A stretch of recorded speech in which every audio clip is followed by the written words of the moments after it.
Hi, Adam. Hi. Thank you so much for taking those assessments. I know that was something we talked about in the last session of really wanting to see more what your anxiety and your depression are looking like. And so, we really do trust these assessments, and we think that they're really good at just giving us a bigger picture idea of what your anxiety is looking like, what your depression is looking like, and what some of the symptoms might be for you. So. Okay. Yeah, I thought the questions were very helpful. Awesome. Okay. Did you have any questions about those before we got started talking about your results? I don't think I have any questions about the assessment, just questions about what we'll do afterwards with the information, I guess. Yeah, absolutely. Okay, great. So I have those tests pulled up here and your scores for them. So do you have a preference between reviewing anxiety or depression first?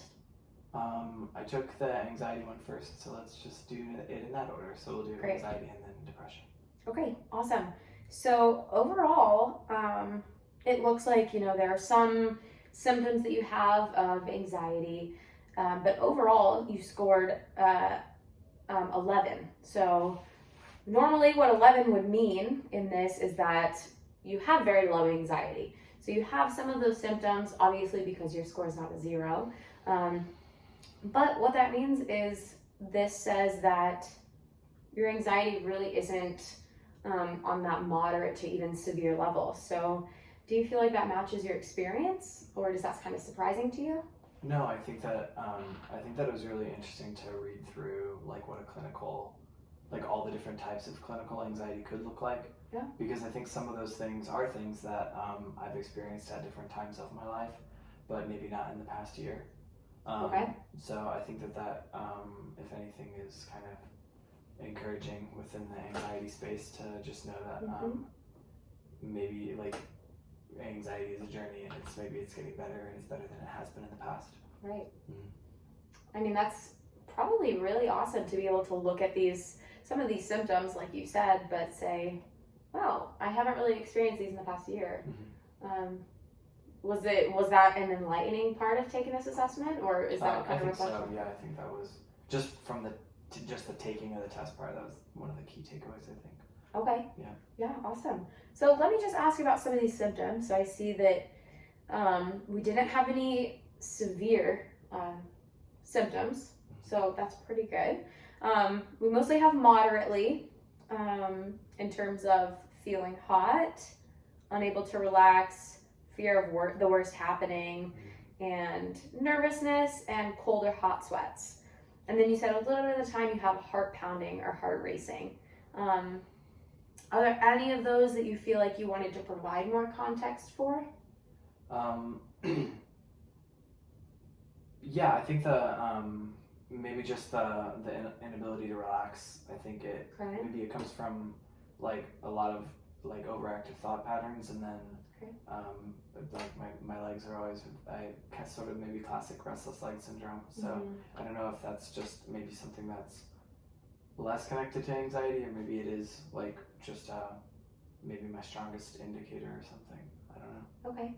Yeah, so when you say unable to relax, and you mentioned a lot of bodily things, so your legs are shaking, or in the last session you mentioned, you pick your fingers or you bite your cheeks or things like that.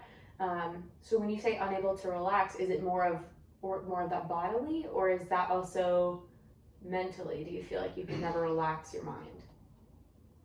It is both. I think I have to be very conscious about relaxing my mind if I want to get there. So. Okay. Yeah. Great. Perfect. All right, and so let's move on over to the Beck's Depression Inventory. So I'll pull that up here.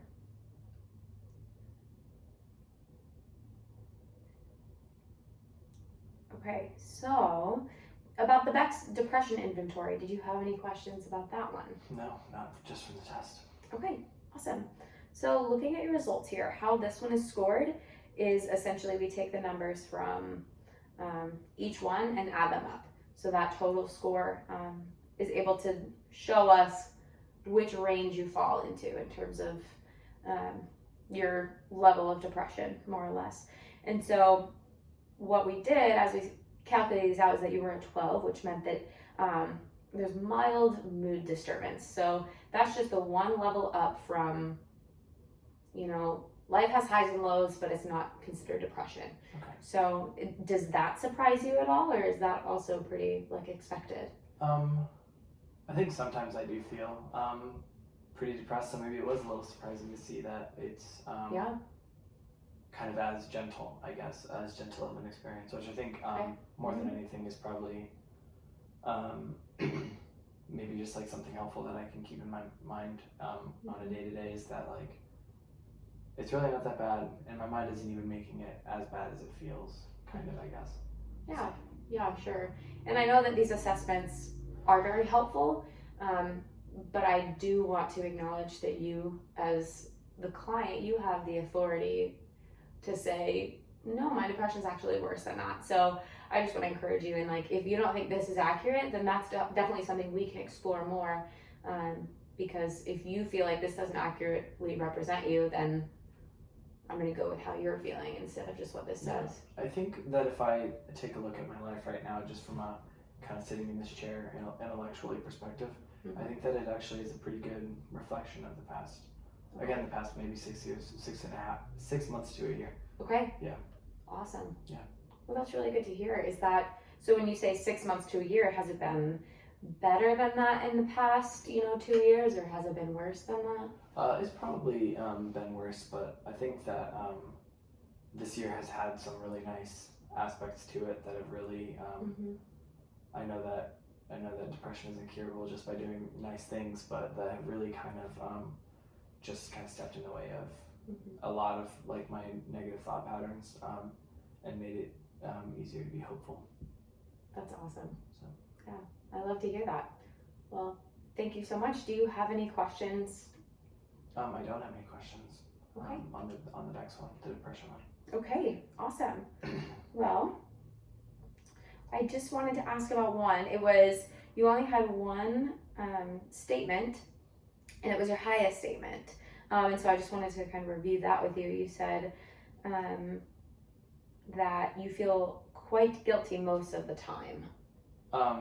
Yeah, and I don't know that it's easy for me to really provide a whole lot more context around that, but it's a very true statement about kind of my thought patterns. A lot as I feel like I carry a lot of responsibility as a person, and I feel like I'm always guilty or ashamed about just different like things in the past. And I think it's very easy to blow guilty feelings out of proportion for me. Okay. Yeah. And so just things all throughout my life I'll just think about and just cringe, or just things that will come up. Even stuff like silly stuff like not going in on a Monday night to Muay Thai when I normally do. And like my coach probably might not even notice, but I feel bad. I feel like I need to apologize for not being there or something like that. Okay. So. Yeah, I definitely hear you there. And one thing I do appreciate about these assessments is it gives us specific areas that you feel like you're really struggling in, and I feel like that gives us a great path moving forward on what we can address. Yeah, I think that would be a really nice thing to talk about in some future sessions. Yeah. Awesome. Well, thank you so much. Cool. Yeah, thank you for your time. I appreciate it.